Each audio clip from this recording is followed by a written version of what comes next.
All right. Hello, everyone. This is Debra of the Debra Show.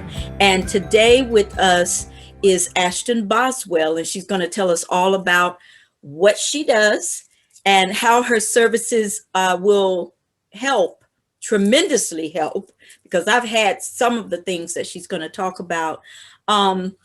October is Domestic Violence Month, and she's on here with us today to share some very important information. Both of us are in Oklahoma City. Yay!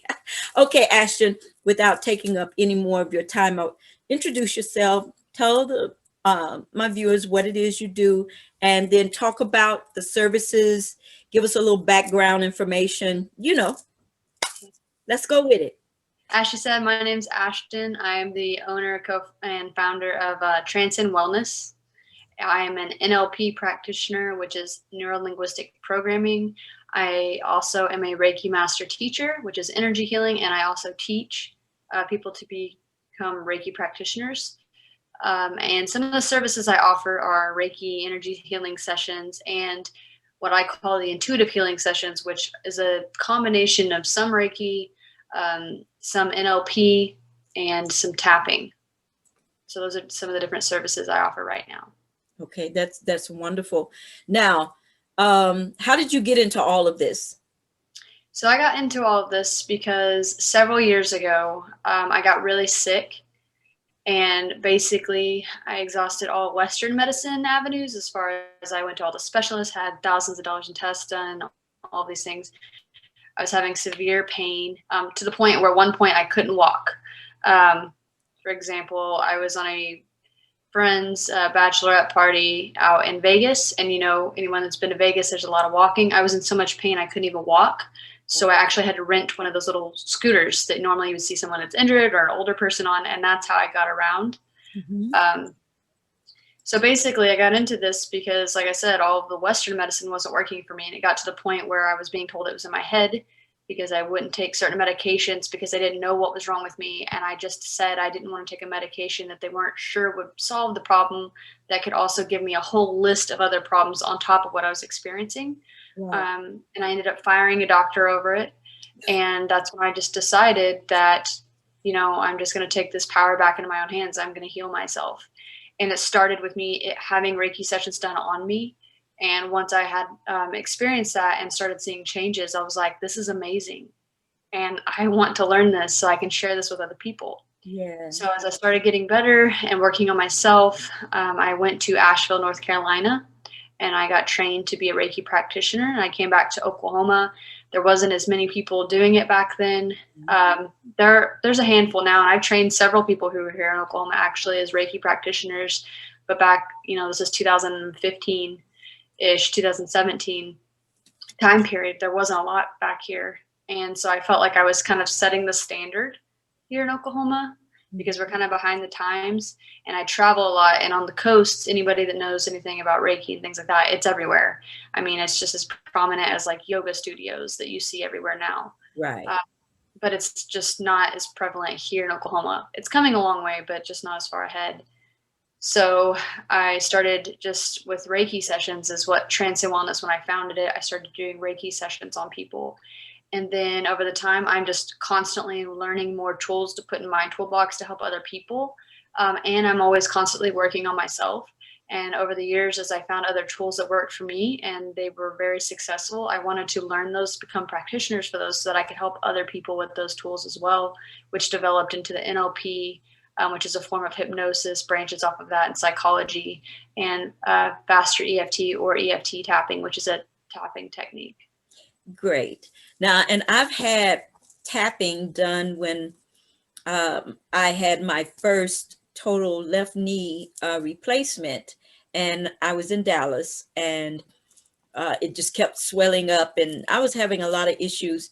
And the director of the rehabilitative center, his wife knew how to do the tapping, and he brought her in. And I just remember when she told me, she said, "You probably going to go to be asleep before I get finished." And I remember her beginning to tap. And as she did, I heard water. like I was in an ocean. I was in the ocean. I just heard, water drifting, and sure enough, I must have just blanked right on out, because when I woke up, she was gone and the problem was gone. I have not had that issue since the tapping. And I too practice, I'm a second degree Reiki practitioner. I need to come to you and go ahead on and finish up and get that master Reiki practitioner behind me. However, so I just want to let the audience know that as an alternative healing and balancement, tapping, I'm a witness. I know it works. So I know if anyone comes to you, Ashton, and they do you administer the tapping, it's effective. Trust me, it is truly effective. And Reiki, you being a Reiki master, Reiki is truly effective. Now, tell us how these things that you do can actually help someone who's experienced a traumatic, separation, or who has survived domestic violence and domestic abuse, be it verbal, physical. How does what you do, how can it help? So I approach things holistically, meaning as a whole. We have mind, body, spirit that we need to address when we've been through trauma and things like that. So NLP, which is again neuro-linguistic programming, it's the language of your mind, how your brain works, how we remember certain things. That's the part that comes in that I help people rewire their brain when they've been through trauma or whatever. Because what happens is you experience a trauma, your brain remembers that, creates a neural pathway, and then that energy, if you don't process it, release it, whatever, that lives in your energy system of your body, which can later develop into illnesses and diseases. Mm-hmm. There's things called like German new medicine that you can explore if you want to learn more things about that. A great scientist that actually talks about it is Dr. Joe Dispenza. He's a great person to check out if you guys are interested in books or anything like that. One of my favorite books of his is Breaking the Habit of Being Yourself. I highly recommend that book. So the way it works is the NLP side is the actual rewiring of the brain. How does your brain remember this trauma, this memory? We go in, we change it. It obviously doesn't change the event that happened in your life, like in real life, because we can't change the past, but we can change how your brain remembers it. Because when we go back to a memory, our brain doesn't know that it's not happening right now. So that's why when someone has a PTSD episode, they think they're right back in it. Their body will react just like they're back in that trauma right then. It'll go into fight, flight, freeze, or fawn. Mm-hmm. All the hormones and things like that, trying to survive, will start coursing through their body. And the reason it's so important to address these things in trauma, because you cannot survive living in with PTSD all the time, because you're constantly triggering that autonomic nervous system, releasing all those hormones and chemicals into your body, which can wreak havoc over time. Our bodies aren't meant to stay in that survival state of fight, flight, freeze, or fawn. Those are really meant to happen in dire, near like life or death situations. Mm-hmm. We're not supposed to live in that every day. Right. We use that part to actually rewire that. So will this help an individual, like when they see their abuser? Will this help them to not go into that trauma? Yes. And they can begin to face their abuser, and of course, this is after they've gotten away from them, and they happen to run into them on the street, or, some abusers, they like to pop up. So what you do will help change their response. Yes, it removes the trigger. Okay. Because what happens, like I've said, so the way that we make memories or remember certain things are with our 5 main senses. So, taste, touch, smell, hearing, and the way, did I already say smell? Mm-hmm. Taste, touch, feeling, sight. That was the other one, and hearing. So that means if you've been through a trauma and that person's wearing a certain, like cologne or perfume, mm-hmm. and then later in life, after that trauma, you're out in public and someone else happens to have that same perfume or cologne, and you smell it, you can instantly be triggered because your body and brain remember that and tie it to that trauma. Mm-hmm. So the reason we address those things is, yes, we're removing the trigger, which all a trigger is is an emotional response that's showing you there's some healing left to do. I like to call them spotlights for healing. I feel like most people use trigger as like this negative connotation. I use it as a positive thing because it shows me, hey, there's a little bit more work there to be done, some healing to do to release this thing. Because if you've actually healed it and released it, you would not have a response to it, if that makes sense. There would be no trigger. So the way when we're going back and changing memories and things like that, even in our mind, the person who is the abuser in our mind, right?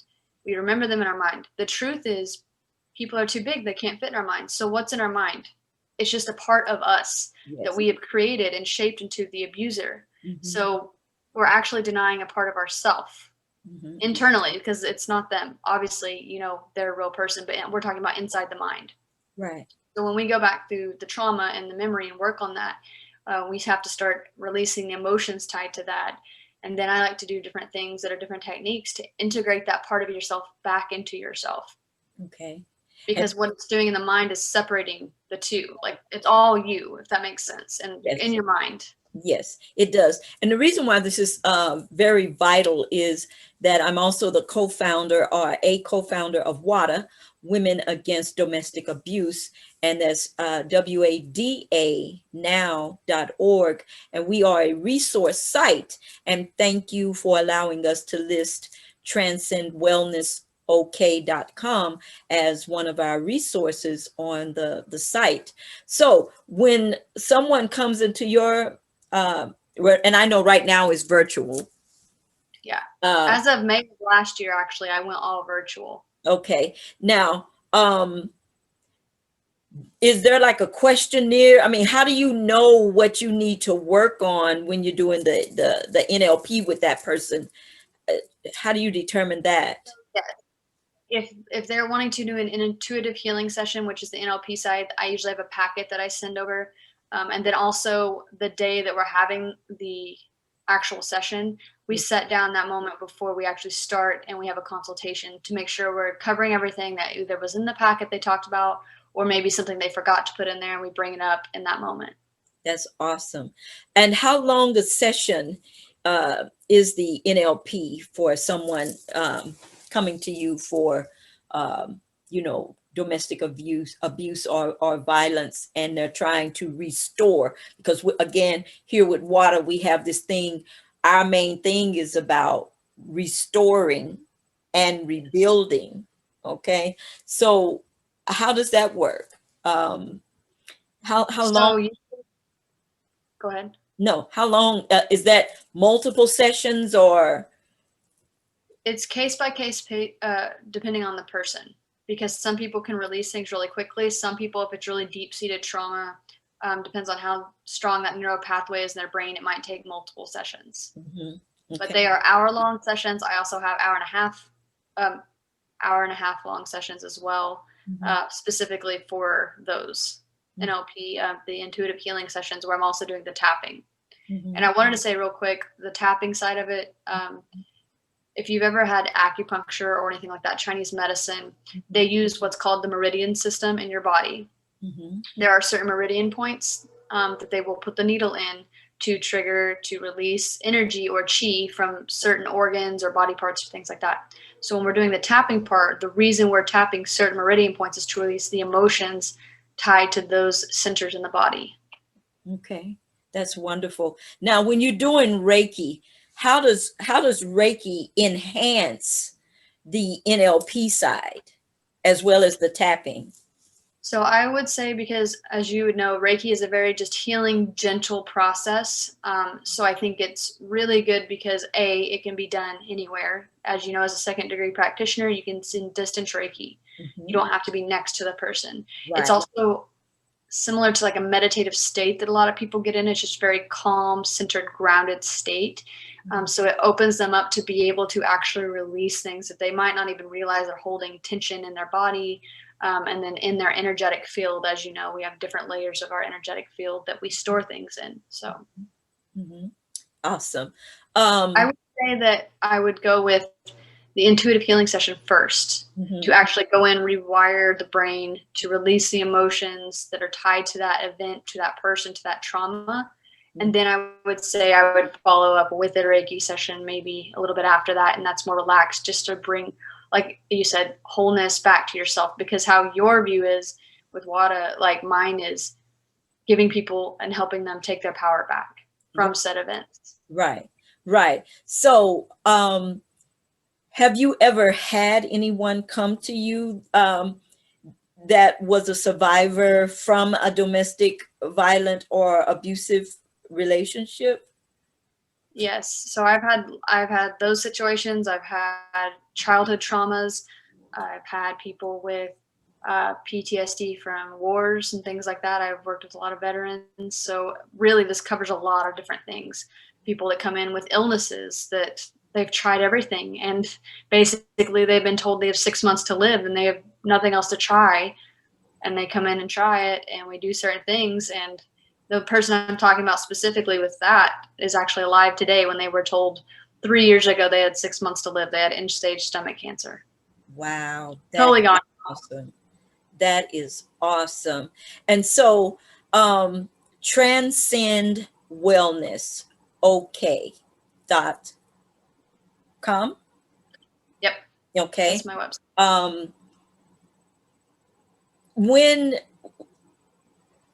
What if a person feels that they need more of a hands-on? And I know with COVID, that's got us all. Do you ever take under consideration? I mean, do you make any special allowances that, like, if a person says, I prefer hands-on, how do you manage that? Again, that's a case-by-case basis, just because of not having an actual studio now, like I had for a couple of years. Because everything is virtual. It just depends. That person would need to contact me and we would work something out. I do also go to hospitals and hospice cares, things like that, in certain situations as well. People need that. That's awesome. Another thing is, when we're talking about restoring balancement and a wholeness, helping a person coming from that environment to reestablish that centeredness within their being, so that they can feel safe again. When they come to you virtually, how affordable is it? Is this something that, are you a nonprofit, or, how affordable is this type of service for? So I'm not a nonprofit, but services with me for an hour for an intuitive healing session is $111, which I purposely priced it at that. I know what I do, quote unquote, in the business world is worth more, but that is not what I'm doing. I'm doing it to help people. So I do want to make it worth time that I put into it, the things like that. But I also want to be able to help as many people as possible. That is my purpose here on this planet, is to help people heal. Mm-hmm. So. Do you ever go into shelters and group homes where, many people that are escaping from domestic violence and abusive situations? Do you ever go into, group homes or home, I personally, no, I have not. I do know other NLP practitioners that practice that have done that, but myself personally, I haven't. No. So are you the only one, or do you have a staff? Or as of right now, I am the only sole person of Transcend Wellness. For a couple of years, I did have someone underneath me that I had hired. She actually moved out of state, so she no longer works with me when I had my studio. And she did sound healing therapy. So we had crystal singing bowls that people would come in and have sessions to release things as well, healing with sound. Okay, so where are you? Right? Are you in Edmond, Norman, Oklahoma? Where are you? Oklahoma City. But I travel also, like I said, if case by case basis, if I need to go anywhere else outside of the OKC metro, I do travel. That would be something I need to talk about with the person. Other than that, everything's virtual and I can help anyone anywhere. I have clients all over the US and other states that we're able to walk through, and we do those sessions via Zoom, just like this. So they will sit down, we'll be talking, and when we're doing the tapping, I will do it with them and show them how to do it as they're tapping on themselves, obviously, because I'm not right next to them.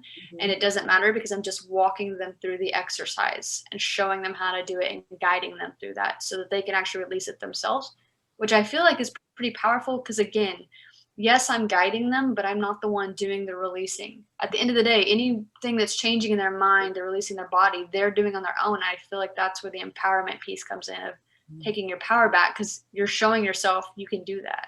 Right, right. And that's very essential. So now with the tapping, so you're saying as long as it has to be guided, that they could do this for themselves as a form of self-empowerment? Yes.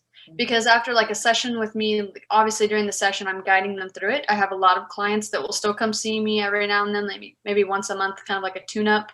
Right. But I have a lot of people that they will learn the tapping after having experience themselves so that they can do it right then in the moment's notice if something starts happening while they're out in the world and they don't have time to schedule a session. Mm-hmm. So how long does it take to learn what you do? Well, I'm a continuous learner, so I can't really put a time limit on it because I'm always learning more about it. I like going more in depth to different things. But like what I've gained now knowledge-wise, so I have NLP, I have tapping, I have Reiki, I have a lot of just medical background of things that I've learned, because I think it's really important with what I do. There's always symptoms that come along with certain traumas and things like that. There's a mind-body connection. So it's important to know, if someone comes in, I don't know, say it's just like a left knee or something like that, to know, okay, well, these are the emotions tied to the left knee, so let's address that. Or in the case with the client I was talking about with stomach cancer, I knew specifically chakra-wise, the stomach is in the solar plexus. That is our willpower center. That is the battery of our body. That's where a lot of empaths people plug in and take energy from. And I know that also where anger is stored. So we would go back and I use all these things as a map to pinpoint certain traumas that sometimes people don't even realize they're holding on to. Right. Because trauma isn't just abuse. There are so many types of different traumas, and some people don't even know that they're holding on to these certain things till we start unraveling it and finding it. And they're like, oh my God, I totally forgot about this. Right. So then we work on that memory or something, release it, and then that pain is gone. So if I was to come in and I was a victim of, say, verbal abuse, which is more mental, and I was more or less, my abuser was, maybe constantly saying that I was worthless and, not worth being alive, and, just anything that would act to lower my self-esteem, and then I began processing that and taking it in and believing that when I come to you and that, are you looking like for a specific word? Like if I was to tell you in the packet of information, I'm always told I'm always told that I'm worthless. Is there a certain point in the brain or the mind that you've got to work with to help facilitate restoring balance back into the being? So a situation like that, something I would do if someone says the feeling of not being worthy, we would start expanding more upon that. And I would ask questions, when did you start feeling this way? When did you first hear someone say this? Who said this? And then say it's their mom. And I'm like, okay, when's the first time you heard your mom say this to you? We'll go back, and I'm tracing back to the very first memory that they can recall consciously, and that's the one we're like, that's it, that's the one we're going to work on, and we work on it to go in and rewire it and change how their brain's remembering it. Okay.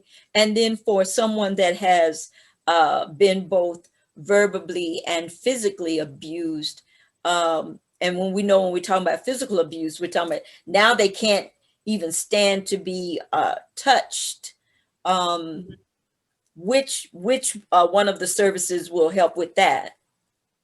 Still, I really still think NLP, just because of what it does, like I said, it is a branch of hypnosis. It's often psychology. There's just so much to it, to the human mind, It's just one I always go to, because for me, the traumas that I've been through, the whole reason I even learned NLP is because I was having sessions done for early traumas that happened when I was younger. And it literally blew my mind after just one session, the changes that I had from a very traumatic experience. And I was like, is this even possible? Like, what just happened to me? Right. And then I wanted to learn that so I could share that with other people. So, and so yes.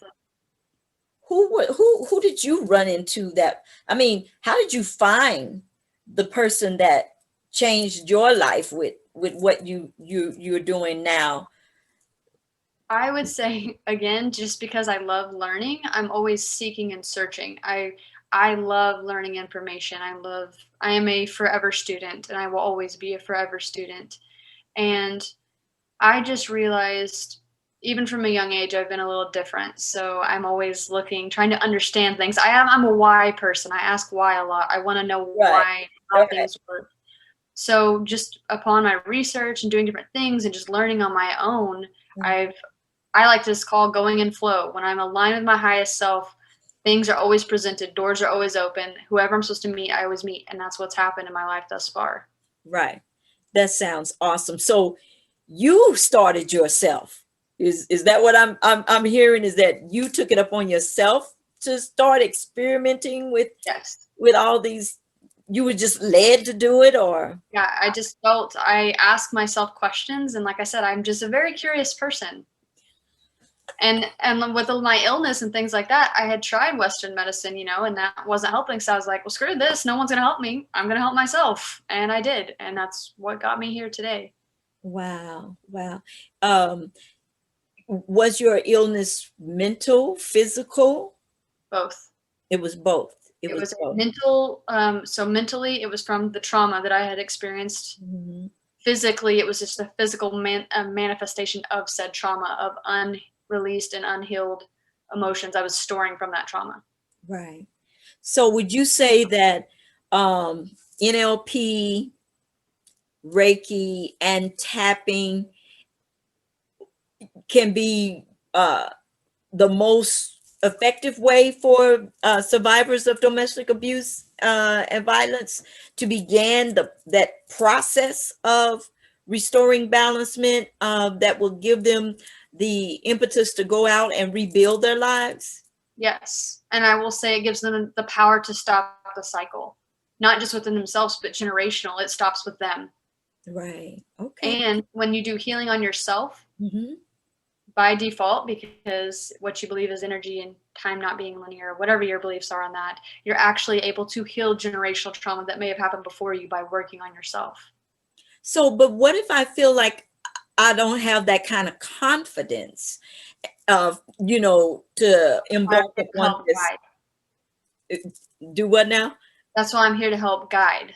Okay, but say for instance, even with the tapping, and have you ever had anyone that's like, I just, because we place so much more confidence in external forces and people, doctors, and that we really don't have. A lot of us operate on I just can't do this myself. I need somebody else to do it. What do you do to help someone who is like that? So I will be honest, I don't have that experience. Once people have a session and they see the changes and they experience it, they know it's able to be done. And they can do it themselves. Yes. And that's what is even more empowering. The fact that you're helping them to discover that they can actually. They hold the power inside of them. They just need to be shown how to do it the first time or a couple times, whatever it is for them. Whatever it takes. Whatever it takes. That's awesome. So I think that, I'm definitely coming in for one of them sessions. The intuitive healing, to make sure that everybody got the correct website. That is Transcend Wellness, OK.com. And do you have like any with all these different things you do, is it like Ashton Boswell, comma, all the fancy letters behind it, Yeah, but I don't use those. I mean, I'm just me. I don't need all the titles.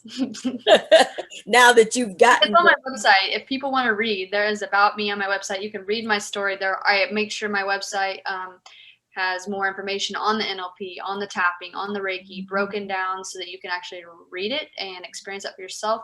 I have video testimonials of clients, written testimonials of clients, so that they've shared their story and how it impacted them instead of me just telling you how it works. I wanted people to share their actual stories and their experience so that if someone's thinking about trying this, there might be something they say that they connect with, like, yes, I've experienced that too. I want to try this. This helped them. This could help me. So, and the other part of that, I have a resources page even, because like I said, I'm an avid learner. I will always learn. Right. But some people, it's not that they don't want to do that. It's they don't know where to start. It can be overwhelming. So I was purposeful, and basically I'm trying to help people get further faster. And I created a resource page on my website talking about different alternative medical treatments, different documentaries that they could watch and movies, different books to read upon these things, so they can have this one-stop place with all this information instead of to search the interweb finding all the stuff as it did for me over the years. I've just put it all in one place for people. That is awesome. That's awesome. So, and willingly, if we have anyone that is watching that has experienced this, you're a survivor, or maybe you're still going through it and you're looking for ways to begin to help you to have the courage to get out of that particular abusive situation that you're in. I don't know, maybe they would have to wait till they're in a safe space to utilize your service. It's up to them. I mean, if they have an hour time where they're away and they're safe and they're alone, they could do the session with me, they can do that. Okay. Because the whole thing is, a lot of stuff in this situation with abuse and things like that, a lot of those are programs that we picked up from early childhood.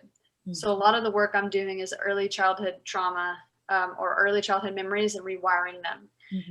That means whoever raised us, our mom, our dad, our grandparents, whoever we were around, how we viewed relationships, how we saw their relationships take place. What if they were abusive?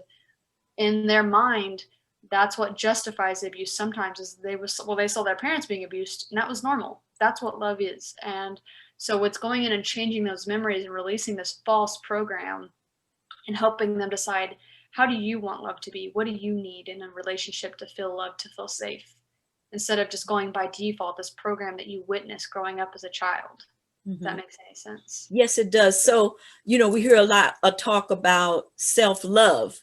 Now, this also, how does this move that individual into truly grasping what self-love is about? Because when we're working on childhood, so our what I would say image, our identity, a lot of it is developed in early childhood. How we experience the world, how the adults are around, how we experience life with them. So, for instance, me personally, I used to have a belief of not being enough because of an experience I had with my mom, or experiences, I should say, but my childhood with my mom. So as I went back and I've worked on different memories tied to that, where I could actually hear her voice. Anytime I'd hear it, that voice in my head, it was always in her voice. And as I worked to release that, because I realized my mom, it wasn't my mom. It was my mom doing the best she could with what she had from the experience she had from her parents. It had nothing to do with my mom. She wasn't doing those things to hurt me necessarily, but it's what she knew. As I recognized that and I released those things and healed those things, it started shaping how I feel about myself. That inner work literally changed how I view myself, and it changed things. I felt lighter. And this is always a work in progress, right? There's always going to be new things that might come up, but a lot of the core ones are in childhood. Right. So if we can go back and work on those things and work on, like you said, self-love, or how we view ourselves from childhood, that changes everything. Right. I'm going to give you another example, or for instance, say sometimes abuse is a lot of people who are overweight experience a lot of social abuse. Is there anything that you do that can help someone who is overweight and have that type of low self-esteem, Senator, with all the social, hoopla over, being fat and everything? So there's different layers to that. So there's, self-esteem layers that we could work on. There's also when people overeat or are heavier set, usually there's always an emotional tie. Like a lot of people use food as comfort and they don't realize why. So we can identify even things like that. Like, okay, when did this start? When did you start gaining weight? And see what was happening in their life around that time. Usually we can find that trigger memory that they're actually don't even realize they're doing because it's subconscious. But like I said, we can also work on the self-esteem part of it. There's just layers. There's so many layers to different things that we can work on. Right. Like, Right. And is will this also help? What is that? Bulimia? Where people like to, or that has to do with your image of yourself, how you feel inside, how you view yourself. Okay. And when we're working with the mind, we're literally rewiring how we think, how we feel, how we see ourselves. Some of the different techniques I do, I have them visualize their self across from them, either certain ages of the trauma or certain time periods when they start having certain thoughts about themselves, and we change that vision that they're having in their mind's eye. Right, because we tend to think that abuse takes two people. Yes. We're worse abusers sometimes. Yeah. And what sometimes we don't recognize is that sometimes we're the abuser, and these are things that we're doing to ourselves domestically when we are at home and nobody's watching us. So domestic violence, domestic abuse does not always involve another person, another body. Sometimes it is you are the abuser. And so everything that you're saying, Ashton, is everything that you work with, that you have the capabilities of doing. It addresses the self-abuser. Yes. Good. Because the things that we say, the things that we feel, even about ourselves, if we believe those, that is an internal belief. And one of the main things that NLP focuses on is the belief system. Why do you believe the thing that you believe? And we break it down into parts and like, okay, where did this come from? When did this belief come into play? And things like that. And then we go in and change it. Right. And change it to what we'd rather have after we release the emotions tied to it and why we think those certain things. Right. Because we can be involved in toxic relationships that we're inflicting upon ourselves. Yes. Because there's unresolved trauma that is not healed, that you're actually attracting more of that. That is awesome. If you do the inner work, you're going to continue that cycle. Right. It's up to you to stop it. Right. So would you say, and this is not to poo-poo on, I probably could have used a better word, right?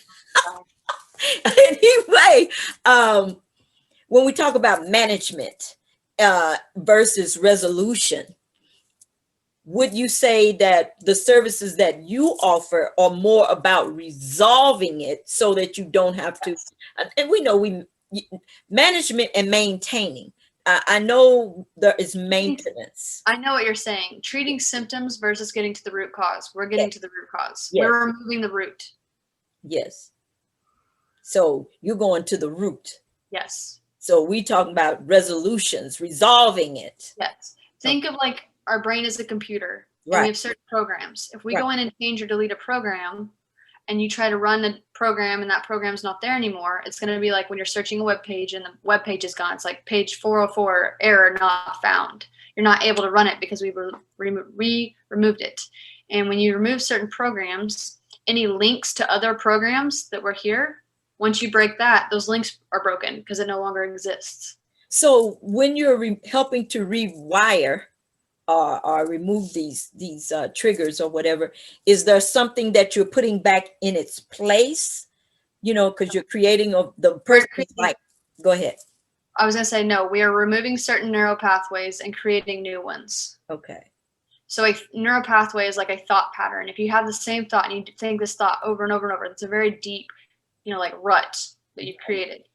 Now, when we go in and work on the emotion side of that and then create a new one instead, something better that you'd rather believe about yourself, the old one will die because you're not using that no more. Your brain's using the new one. Right. Okay. So we got a brand new electrical firings and things going on. You use that. Yeah. So what they say is things that wire together, fire together. So the more you start using the positive ones, other positive ones will start. What also happens a lot of times, I've noticed working with clients, as we work on certain traumas, a lot of people they'll say like, I don't have any childhood memories. I have this gap in time in my childhood. I don't remember any memories from it. We'll go work on the trauma, release it, and then all of a sudden they'll get a flood of memories. So they're like, oh my God, I totally forgot about this. And it's like, because you did the work, you got the key, you got to open the door, and now it's open for all these other things to flow through. Is that safe? You mean maybe Positive memories. Pressed it? Yeah. Oh, you're saying positive memories? Yes. Okay.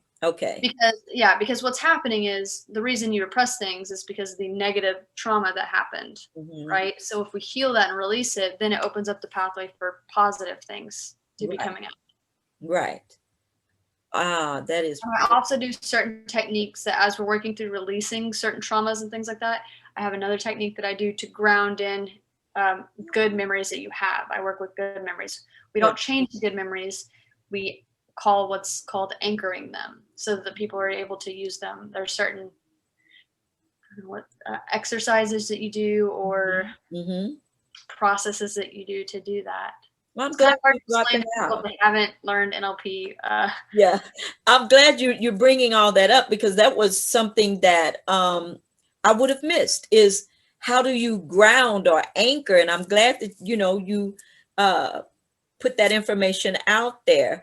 So as we near wrapping this up, what is something positive that you could say to someone who's watching this, who is the self-abuser, who is being abused by another person? What so that they would want to try these things that you offer as your services? Can you say something to encourage them that would lead them your way? I would just say it's never too late to change, no matter how old you are, no matter how long you've been in certain processes. If you're ready to change, you can do it, and it literally can take a moment of you making that decision to take your power back and just taking the next step forward to do that. And you aren't doing that alone. That's why I'm here to help guide you through it. Okay. That is awesome. That is awesome. WADA, WADA, Women Against Domestic Abuse. We really appreciate you. And I'm just going to let everybody know, how did I find you? I found you on Facebook. She's one of my Facebook buddies. And I just reached out to her and asked her if she would be willing to come on during the month for domestic violence. And thank you, Ashton, you agreed. Like I said, my purpose on this planet is to help people. So you just open up another doorway of, connections and people that you reach that may have never even heard about these things. Even if they don't work with me, if they end up just researching these specific things, maybe there's someone closer to them. This can literally change their lives. That's all it's about. And that's what we care about at WADA, is helping people to change their lives and letting them know life is still worth living. And there are so many options and alternatives. And this is the age of information. There is no reason why.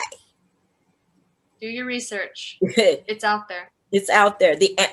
Make me feel like the Matrix. The answer is out there and it's looking for you. However, it literally is, right?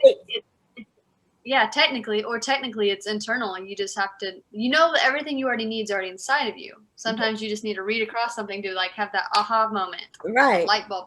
Right. Well, we definitely appreciate you.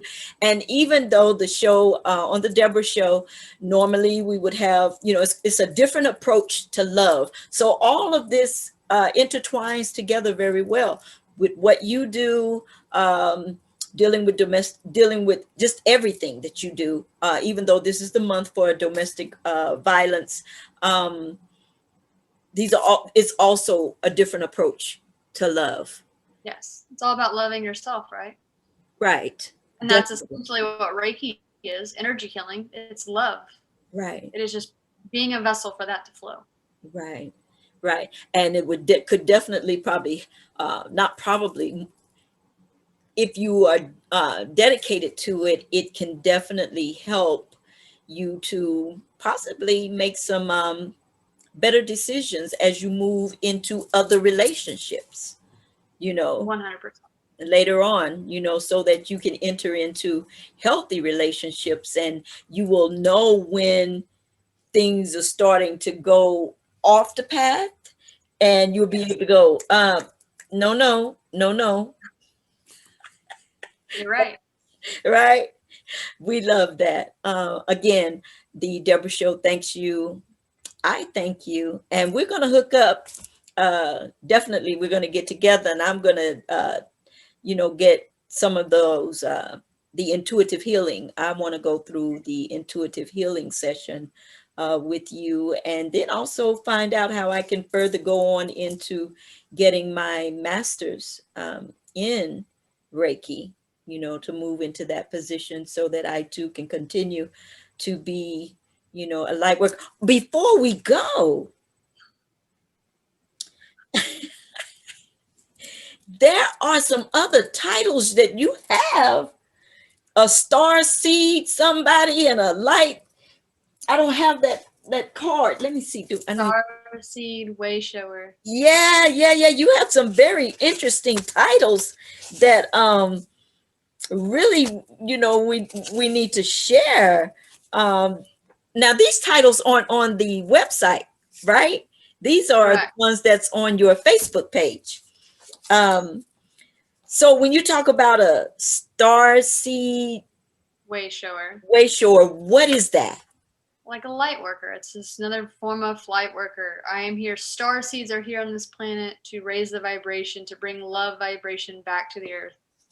And that's what I'm here to do. As a way shower, I'm here to lead the way. I've went through things so that I can hold the torch to show the path for others to follow. Wow, I like that. The other one that you're talking about is Mind Body Alchemist, and that comes in with the NLP and the Reiki, because I'm working with the mind, I'm working with the body, and I'm alchemizing, helping transmute energy. Okay. Transform things. And that's the Mind Body Alchemist. That's the one that that grabbed me when I was, first wanting to, befriend you, and I was reading, so I'm crawling all over your page, searching for, information about, who you are, to make sure that we are a fit, so, because we need to do that even on our Facebook pages and whatever, when we need you all this advice. Yes, we need to know who we are accepting as a friend, or who we're reaching out and sending a friend request to, so that, but it grabbed me when I saw that Mind Body Alchemist. I said, excuse me. That's the title I came up with, because I was trying to think of a word or two words that I could describe in whole what I do. Right. Instead of the whole long neuro-linguistic programming practitioner or Reiki master teacher, what is something that I can put all of that together? And that's where I came up with Mind Body Alchemist, because that is what I'm doing. That is awesome. Well, that got me. That definitely got me. And I hit that friend request button. I was like, friend request. I need her to be my friend. Yeah. And I appreciate you being my friend. Well, same as like you said, when you sent me a friend request, I don't just accept anybody. I will get a energetic read for the person that I'm adding. And I felt aligned with you, so I accepted. Oh, thank you.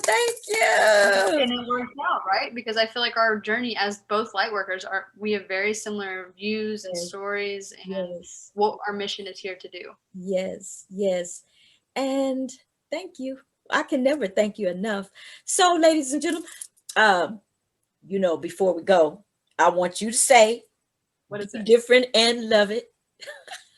Be different and love it. Ah, yes.